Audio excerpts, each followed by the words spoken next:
хүний сэтгэл санаа, бодол санаа, бие махбод хоёр бол салшгүй холбоотой. Тэгэхээр бид нар нэг зүйлд анхаарал хандуулад тэр зүйлд хайр, анхаарал бүх зүйлийг зориулаад ирэхээр тэр эдээс итгэвчж яадаг гэсэн үг. Эдээс итгэвчж яадаг.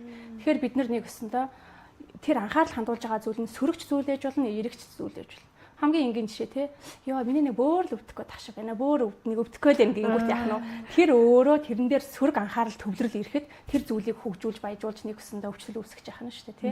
Тэгэнгүүт бидний сэтгэл санаа өөрөө одоо мэдээж гэр бүлийн харилцаа ч юм ямар нэгэн таагүй мэдрэмжэн дээр тулгуурлахад бидний бүх бодож байгаа нь те. За тэр чинь бүтэхгүй байна. Энийг ингээд байна да. Одоо дэмжихгүй дайч гэх юм ингээ бүх зүйл сөрөг төвлөрөөд тэгэхээр бидний эдис өөрөө яах нь гундаж тэр энерги маань тэр нүдний харц маань бүр нүүрний арьс хүртэл те бүх юм одоо уруудаж бүр цаашлаад энэ сөрөг таагүй мэдрэмжүүд өөрөө бүр гадагшлуулах гол бүр өвчин болж гадагшилдаг гэж үздэг. Бүр эрүүл мэндэд хүртэл нөлөөлдөг.